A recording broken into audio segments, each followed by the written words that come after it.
यह सही है कि किसी भी देश की उन्नति में एक बड़ा हाथ उस देश के पूंजीपतियों का होता है, लेकिन देश को सफलतापूर्वक चलाने में और भी कई लोगों का हाथ और महत्वपूर्ण साथ होता है। मसलन हमारे देश के किसान, हमारी सेना के जवान आदि। देश चलना बहुत बड़ी बात है, लेकिन रोजगार देने से संबंधित बात को हम आसान शब्दों में समझने की कोशिश करें तो कुछ इस तरह से देखा जा सकता है। यह हम सब भली भांति जानते हैं कि जैसे जैसे भौतिक जीवन शैली आगे बढ़ रही है, वैसे वैसे हमारा संबंध मशीनों से और अधिक जुड़ता जा रहा है। आने वाले समय में रोबोटिक दुनिया का ही चलन आने वाला है। इसकी शुरुआत बहुत पहले ही हो चुकी थी, लेकिन टीवी के लोग इतना आदी नहीं थे जितना आज के समय में हो चले हैं। आज की पीढ़ी शारीरिक श्रम नहीं करना चाहती। सभी बस यही चाहते हैं कि उनके मुंह से बात निकले और वह झट से पूरी हो जाए, फिर चाहे वह कमरे की बत्तियां जलाना बुझाना हो या संगीत बदलना या फिर समय क्या हुआ है यह जानना ही क्यों ना हो। हर चीज बस किसी अलेक्सा से कहो और जान लो, भले ही परिणामवश अपने शरीर में जंग क्यों ना लग जाए। इस बात से आजकल किसी को कोई फर्क ही नहीं पड़ता।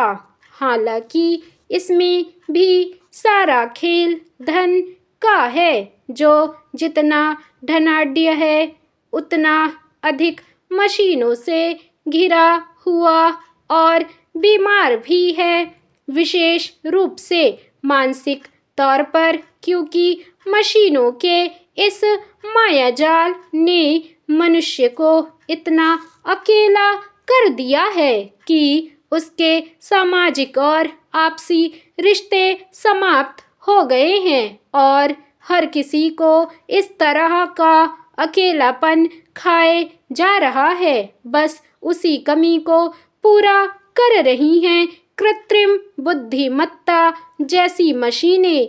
मजे की बात यह है कि चाहे कुछ भी हो जाए हैं तो ये मशीनें ही, इन्हें कोई भी काम करने के लिए एक निश्चित कमांड की आवश्यकता होती है और अगर वह न मिला तो यह बोला गया काम ही नहीं कर पाती, जबकि यही काम अगर बोलकर किसी व्यक्ति से करवाना हो तो वह गलत बोलने पर भी समझ जाता है कि आप आखिर कहना क्या चाहते हैं, लेकिन यह मशीन नहीं समझ पाती। इतनी सी यह बात आज की युवा पीढ़ी नहीं समझ पाती। फिर जब परेशानियां आती हैं तो लोग ज्योतिषियों के यहाँ चक्कर काटते फिरते हैं। यूं देखा जाए तो हम भला किसी को कुछ देने वाले कौन होते हैं? देता तो ईश्वर ही है, हम केवल माध्यम ही होते हैं। फिर भी अगर हम किसी को रोजगार दे पाएं तो यह वर्तमान हालात और समय को देखते हुए इससे बड़ा पुण्य शायद ही कुछ और होगा।